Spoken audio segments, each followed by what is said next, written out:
Bismillahirrahmanirrahim. Alhamdulillahirabbil alamin. Allahumma shalli wa sallim wa barik ala sayyidina Muhammadin amma ba'du. Teman-teman yang dirahmati Allah, kalau ditanya kenapa kadang berbeda atau mungkin sering berbeda, karena memang metode yang dipakai untuk menentukan awal Ramadan itu ya berbeda. Kenapa kemudian metodenya berbeda? Karena ada teks syariat yang memberi peluang untuk berbeda. Ada hadis Nabi Muhammad SAW yang mengatakan sumu li ru'yatih wa aftiru li ru'yatihi. Berpuasalah kalian ketika ru'yah melihat hilal, wa aftiru li ru'yati, dan lebaranlah kalian ketika melihat hilal juga. Nah, kalimat ru'yah dalam hadis ini teman-teman yang dirahmati Allah, jumhur ulama, kebanyakan ulama, mungkin kita bisa katakan 4 mazhab fikih sepakat ru'yah di sini artinya memantau bulan, memantau hilal dengan mata sendiri. Karena dalam bahasa Arab ru'yah itu bentuk masdar dari kata kerja ro'ayaro. Ro'ayaro ru'yah. Nah, jadi melihat dengan mata.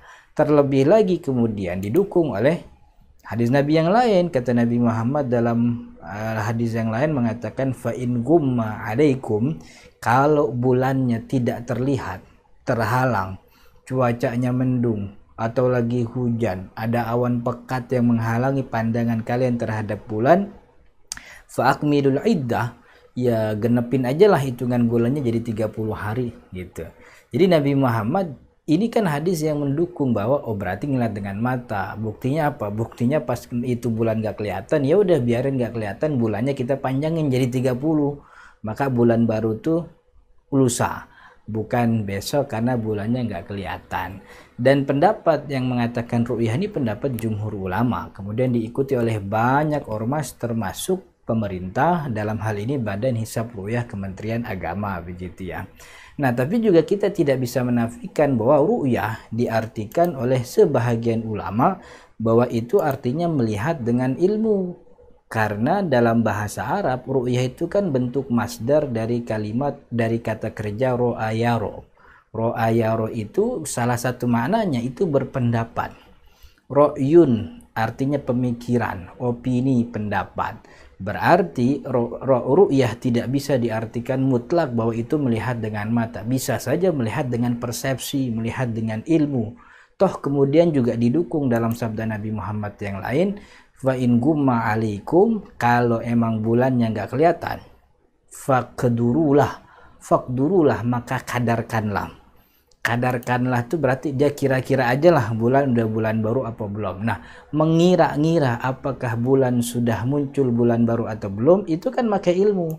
Ilmunya namanya ilmu hisab atau beberapa orang menyebut dengan istilah ilmu falak gitu.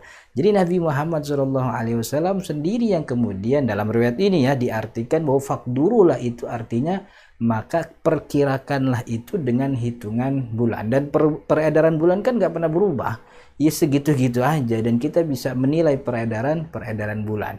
Dulu Nabi Muhammad SAW menyuruh kita nengok dengan mata karena ilmu astronomi, ilmu falak belum seberkembang saat ini begitu, salah satu alasannya.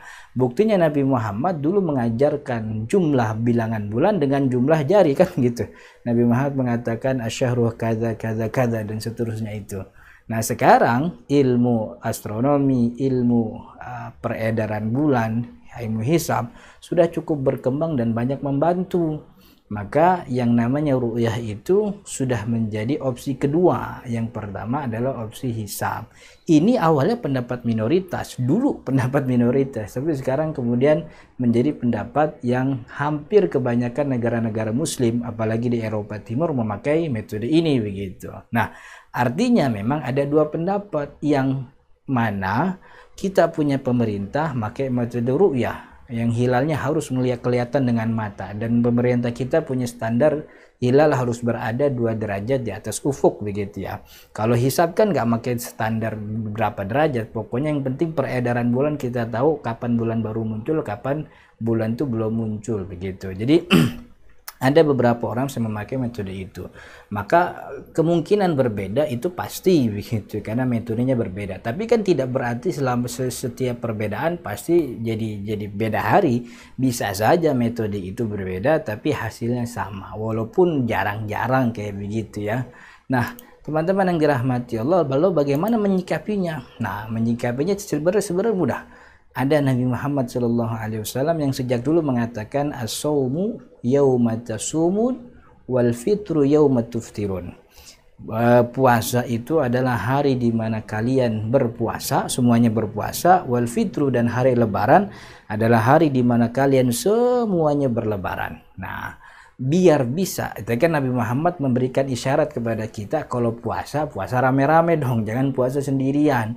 Lebaran rame-rame, jangan ente lebaran mertua masih puasa, ente masih puasa mertua masih sudah lebaran. Jadi puasa rame-rame, lebaran rame-rame. Jadi Nabi Muhammad memberikan isyarat kepada kita, kalau puasa ya rame-rame, lebaran juga ya rame-rame. Nah, biar puasanya rame-rame barengan, lebarannya juga rame-rame barengan, maka untuk menentukan awal Ramadan dan awal Syawal, kita harus punya satu otoritas yang kita taati bersama. Dan kita sebenarnya udah punya. Siapa? Yaitu Badan Hisab Ru'yah di bawah Kementerian Agama gitu. Bukan ormas, tapi Badan Hisab Ru'yah Kementerian Agama. Sebagaimana kita nih waktu sholat ini kan selama sepanjang hari, sepanjang tahun, kita kan waktu sholat ngikutin kalender. Yang kalender itu waktu sholatnya ditetapkan oleh Badan Hisab Ru'yah Kementerian Agama. Kalau kita mau menerima waktu sholat, jadwal waktu sholat, kenapa kita nggak mau menerima hasil ru'yah kan gitu? Jadi biar puasanya bareng kan gitu. Ibarat naik bus ya, naiknya rame-rame, ntar turun rame-rame. Kalaupun nyasarnya juga udah rame-rame kan gitu. Jadi biar puasanya bareng, biar lebarannya bareng. Bagaimana menyikapinya? Ikut satu pihak yang sama-sama kita taati bersama, yaitu pemerintah yang sah. Terlepas dari kita ataupun antum semua atau anda demen gak demen sama pemerintah, yang pasti keputusan dia cukup untuk mengangkat setiap perbedaan. Maka Badan Hisab Ru'yah Kementerian Agama itu sebagai solusi jalan agar kita bisa berpuasa rame-rame, berlebaran rame-rame. Dulu kan juga para sahabat Nabi melihat hilal, tapi nggak mentang-mentang hilal kelihatan oleh matanya, kemudian dia langsung ngambil mik Masjid Nabawi, kemudian dia bilang, wah besok puasa. Enggak tuh, justru dia lapor kepada Nabi Muhammad yang ngumumin. Karena ketuk palu awal Ramadan ada pada penguasa, Nabi Muhammad yang ngumumin gitu. Mereka tukang ngeker hilal, tapi yang ngumumin adalah Nabi Muhammad SAW. Padahal kalaupun seandainya langsung diomongin itu hilal itu udah kelihatan, kan juga nggak apa-apa. Toh mereka sahabat yang dikenal oleh Nabi Muhammad SAW, tapi mereka tahu aturan. Mereka lapor ke penguasa, kemudian mengatakan gitu. Jadi hilal sudah terlihat, lalu Nabi Muhammad yang menyampaikan kepada masyarakat.